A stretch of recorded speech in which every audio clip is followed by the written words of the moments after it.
வணக்கம். ரொம்ப நாள் கழிச்சு ஒரு ஈவெண்ட் பண்ணால் எங்கள் டீம் டிசைட் பண்ணாங்க.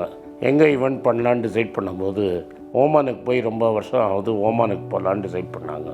இந்த வாட்டி 15th மே அன்னைக்கு சலாலாலையும் 16th மே மஸ்கட்லேயும் ஈவெண்ட் பண்ணுறதா டிசைட் பண்ணியிருக்காங்க. ஸோ சலாலாலையும் மஸ்கட்லேயும் உங்களை சந்திக்கிறேன். இந்த வீடியோட டிஸ்கிரிப்ஷனில் அந்த கூகுள் ஃபார்ம் இருக்குது. அந்த கூகுள் ஃபார்ம் ஃபில் பண்ணி அனுப்பிச்சிங்கன்னா எங்கள் டீம் உங்களை கான்டாக்ட் பண்ணுவாங்க. வணக்கம், good morning, happy morning, wonderful morning. வார்ஃபேரில் நிறைய டைப்ஸ் ஆஃப் வார்ஃபேர் இருக்குது. அஃபென்சிவ் வார்ஃபேர், டிஃபென்சிவ் வார்ஃபேர் அப்படின்னு இருக்குது. அஃபென்சிவ் வார்ஃபேர்னால் நீங்கள் அட்டாக்கில் போகிறது. நான் சொன்னேன் பாரு, நேற்று ஓவராக அக்ரெசிவாக ஆடினது, அதுதான் அஃபென்சிவ் வார்ஃபேர். டிஃபென்சிவ் வார்ஃபேர்னால் கரெக்டான ஒரு பொசிஷனை பிடிச்சிக்கிட்டு அந்த பொசிஷனை பிடிச்சின்னு தூங்குறது. அப்போனன்ட்டால் அந்த பொசிஷனை பிரேக் பண்ண முடியாமல் டயர்டாக இருந்துச்சு, நம்ம திரும்பி அவனை அட்டாக் பண்ணுறது. வாட்டர்லூ அப்படிங்கிற ஒரு இடத்துல நெப்போலியனுக்கும் வெல்லிங்டனுக்கும் நடந்த போட்டி ஒரு டிஃபென்சிவ் வார்ஃபேரோட மாஸ்டர் கிளாஸ். அது மாதிரி ஹிந்துஸ்தான் யூனிலீவர் நிர்மா அப்படிங்கிற சோப்பை காலி பண்ணதும் டிஃபென்சிவ் வார்ஃபேரில் ஒரு மாஸ்டர் கிளாஸ். சர்ஃப் அப்படிங்கிற ஒரு பிராண்டை வச்சு அவங்க அப்படியே இந்தியாவை டாமினேட் பண்ணிட்டு வந்தாங்க.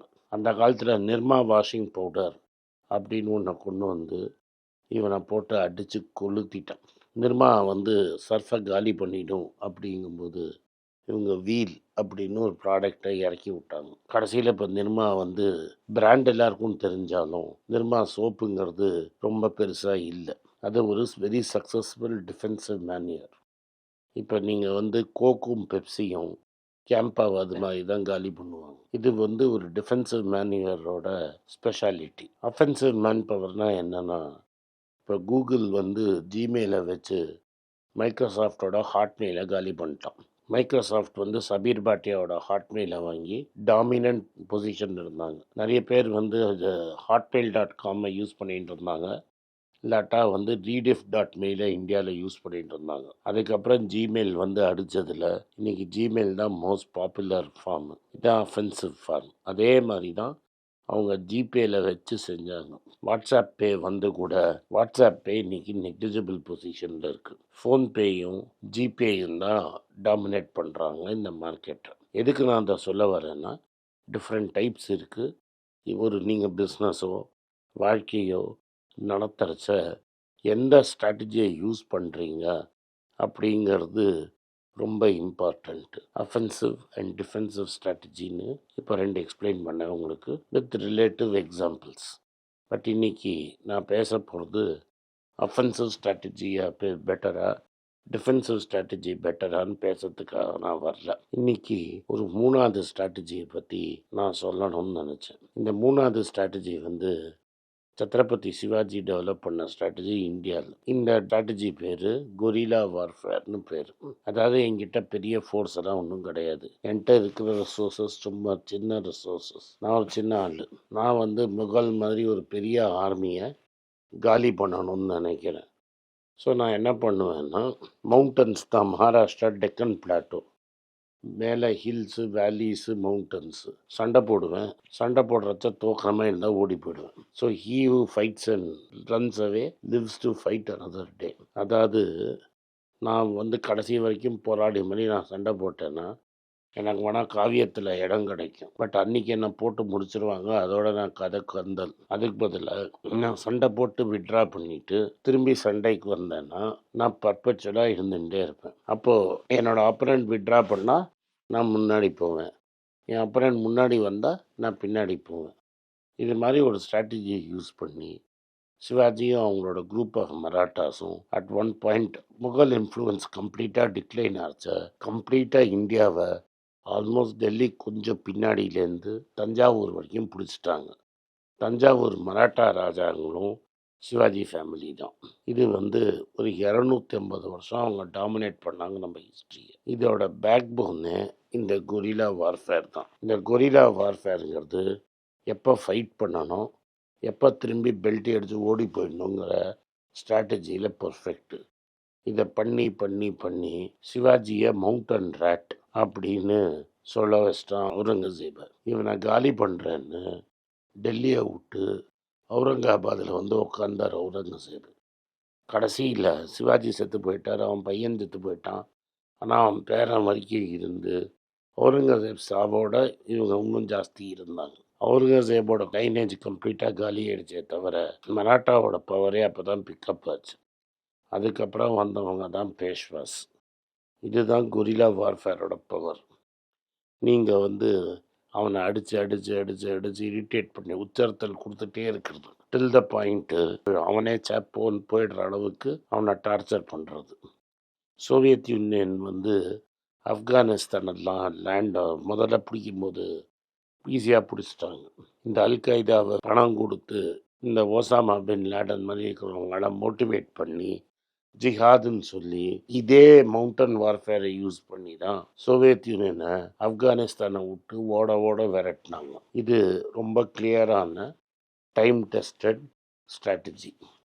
இதில் என்னென்னா, நீங்கள் வாழ்க்கையில் எதை பண்ணுறதா இருந்தாலும் எப்போ ஃபைட் பண்ணணும், எப்போ வித்ட்ரா பண்ணணுங்கிறது உங்களுக்கு தெளிவாக தெரியணும். எந்த ஃபைட் உங்களால் ஜெயிக்க முடியும், எந்த ஃபைட் நீங்கள் ஃபைட் பண்ணாலும் தோற்றுருவீங்கிறச்ச உயிரோடு தப்பிச்சு போய் இன்னொரு நாளைக்கு ஃபைட் பண்ணுறதுக்கு நீங்கள் ரெடியாக இருக்கணும்.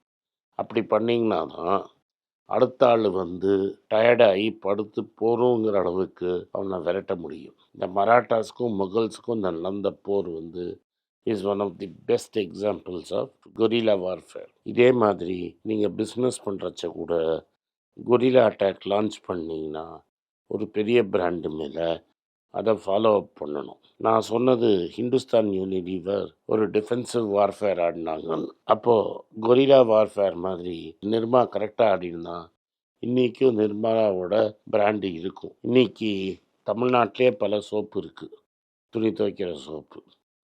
எல்லாமே நிர்மாவை பார்த்து காப்பி அடித்தவங்க தான். அவங்க எல்லாருக்கும் இன்றைக்கும் நிர்மா கம்பெனி பேசிக் மெட்டீரியல்ஸ் கொடுக்குது. ஆனால் நிர்மாங்கிற பிராண்டு இவ்வளோ பவர்ஃபுல் ரீகால் இருக்கும். என் வயசில் இருக்கிறவங்க முக்கால்வாசி பேருக்கு நிர்மாவோட அட்வர்டைஸ்மெண்ட் தெரியும். நான் போட்டு காட்டுறேன். டிவியில் அன்றைக்கெல்லாம் டெய்லி வரும். ஆனால் எப்போ வாபஸ் வாங்கணும் பொசிஷனை அப்படிங்கிறது அவங்களுக்கு தெரியாததுனால அந்த கம்பெனி காணாமல் போயிடுச்சு. நம்ம ஊர்லேயும் இது மாதிரி பல கம்பெனிகள் இருக்குது. சாச்சே ஷாம்பூங்கிறத தமிழ்நாட்டில் இருக்கிறவங்க தான் கண்டுபிடிச்சாரு. பி ராஜ்குமார்னு ஒருத்தர். அவர் பிரதர் ரங்கநாதன் தான் கெவின் கேர் நடத்துகிறார். ஆனால் அவரால் அதை எப்படி கேபிட்டலைஸ் பண்ணி ஃபுல்லாக யூஸ் பண்ணணும்னு தெரில. ஹிந்துஸ்தான் யூனிலீவர் அதனால் அவர் விட்ரா பண்ண தெரில. அதையே கரெக்டாக பிடிச்சிக்கிட்ட ஹிந்துஸ்தான் யூனிலீவர் ₹1 சாச்சே ஷாம்புவை போட்டு ஒரு குளியலுக்கு ஷாம்பு வாங்குவாங்க அப்படிங்கிற ஐடியாவை பார்த்து அங்கங்கே ரிலீஜியஸ் தளத்தில் அதை இறக்கி அதை ரொம்ப ஸ்ட்ராங்காக ஆக்கிட்டாங்க. ஆனால் இன்னைக்கு ராஜ்குமாரோட கம்பெனியை ரிலையன்ஸ் வாங்கிட்டு அதை ரீலான்ச் பண்ணலான்னு நினைக்கிறாங்க. அதை ரீலான்ச் பண்ண முடியாது. பட் நான் எதுக்கு சொல்ல வரேன்னா, சாச்சேங்கிறது ஒரு பிரில்லியன்ட் ஐடியா. அதை பேட்டன் பண்ணி கரெக்டாக பண்ணியிருந்தாருன்னா அது பெரிய கம்பெனியாக இருக்கும். பட் அகெயின் ஹிந்துஸ்தான் யூனிலீவர் அன்றைக்கி நிர்மாவை காலி பண்ண மாதிரி ராஜ்குமாரோட கம்பெனியை காலி பண்ணிடுச்சு. இன்றைக்கி அந்த கம்பெனியில் மீதி இருக்கிற பிராண்ட் நேமை ரிலையன்ஸ் வாங்கிடுச்சு. சாச்சே கான்செப்டை கண்டுபிடிச்சவர் அண்ணன் தம்பி சேர்ந்து பண்ணியிருந்தா மேபி இன்னும் ஸ்ட்ராங்காக இருந்தார். ஒருத்தர் ஒரு டைரக்ஷன் போனதுனால கம்பெனியே போயிடுச்சு. பட் அந்த ஐடியா இன்றைக்கும் ஹிந்துஸ்தானி லீவர் ஊருகா எல்லா இடத்துலையும் ஸ்ட்ரிப்பாக தொங்கியிருக்கும். ஹார்லிக்ஸ் கூட இப்போ அது மாதிரி ஷார்ட் சர்விங்கில் கொடுக்குறாங்கன்னு சொல்கிறாங்க. அதனால் சண்டை போடுறது கேடி தான், பெரிய விஷயம் இல்லை. எப்போ ஒரு ஃபைட்லேருந்து நம்ம 2 ஸ்டெப் பின்னாடி போய் அப்பரண்ட்டை திரும்பி எடுக்கணுங்கிறது உங்களுக்கு தெரியணும். இது தெரிஞ்சால் தான் நீங்கள் வாழ்க்கையில் சக்சீட் ஆக முடியும். நன்றி, வணக்கம். இந்த வீடியோ உங்களுக்கு பிடிச்சிருந்ததுன்னா வீடியோ லைக் பண்ணுங்கள், எங்கள் சேனலை சப்ஸ்கிரைப் பண்ணுங்கள், பெல் நோட்டிஃபிகேஷன் தட்டுங்க. இந்த வீடியோ முடிஞ்சால் உங்கள் சொந்தக்காரங்களுக்கும் ஃப்ரெண்ட்ஸுக்கும் அனுப்புங்க, அவங்கள பார்க்க சொல்லுங்கள். நன்றி, வணக்கம். எனக்கு ஒரு விஷயத்தை அட்டென்ஷனுக்கு கொண்டு வந்திருக்காங்க. என்னோட ஏஐ ஜென்ரேட்டட் இமேஜை பார்த்து யாரோ ட்ரேடிங்க்கு பணம் கொடுத்து ஏமாந்துருக்காங்க. ப்ளீஸ், உங்களுக்கு நான் பல தடவை சொல்லிட்டேன், இப்பவும் சொல்கிறேன், நான் யார்கிட்டையும் பணம் டைரெக்டாக வாங்குறது இல்லை, அப்பாயின்மெண்ட் பார்க்குறதே கிடையாது. அதனால் என்னை பார்க்கலான்னு யாராவது காசு கேட்டாங்கன்னா இல்லைன்னு சொல்லிவிடுங்க. அடுத்தது ஒரு இமெயில் ஐடி இருக்குது, அதில் போட்டால் எங்கள் டீம் கான்டாக்ட் பண்ணுவாங்க. அது டைம் ஆகுதுன்னா வினோதோட இன்ஸ்டாகிராம் அக்கௌண்ட்டில் வினோத்கிட்ட மெசேஜ் பண்ணுங்கள். அவன் என் தம்பி, அதுலேயும் அவன் காசு கேட்க மாட்டான். காசு கேட்குறாங்கன்னா ஏமாறுறீங்க. யார் என்ன சொன்னாலும் கம்பெனிக்கு செபி அல்லது ஐஆர்டிஏ அல்லது ஆர்பிஐ ரெஜிஸ்ட்ரேஷன் இருக்கணும். இந்த 3 ரெஜிஸ்ட்ரேஷன் ஏதாவது இருந்தால் தான் உங்களோட பணத்தை நீங்கள் கொடுக்கணும். நீங்கள் இன்கேஸ் ஆஃப் இன்சூரன்ஸ் டைரெக்டாக இன்சூரன்ஸ் கம்பெனிக்கு தான் கொடுக்கணும். இன்கேஸ் ஆஃப் ட்ரேடிங் நீங்களே புரோக்கர்கிட்ட போட்டு ட்ரேட் பண்ணணும். மியூச்சுவல் ஃபண்டும் கம்பெனிக்கு தான் கொடுக்கணும். த்ரூ எக்ஸ்சேஞ்சு நீங்கள் வாங்கிக்கலாம். இதெல்லாம் எதுக்கு நான் உங்களுக்கு சொல்கிறேன்னா, யாரையாவது சொல்கிறாங்கன்னு நம்பி ஏமாறாதீங்க. உங்களுக்காக நான் ட்ரேட் பண்ண முடியாது, அது இல்லீகல். நான் ட்ரேடும் பண்ணுறது கிடையாது. அதனால் ட்ரேடிங் ப்ராஃபிட் பண்ணி தரேன்னு சொல்கிறது ஏமாத்தல். எனக்கு ட்ரேடிங் பண்ண தெரியாது. என் பேரை சொல்லி ட்ரேட் பண்ணி உங்களுக்கு ப்ராஃபிட் ஷேரிங்னா ஃப்ராடு, ஏமாற்றம். நான் யார்கிட்டையும் காசு கேட்கல, கேட்கவும் மாட்டேன்.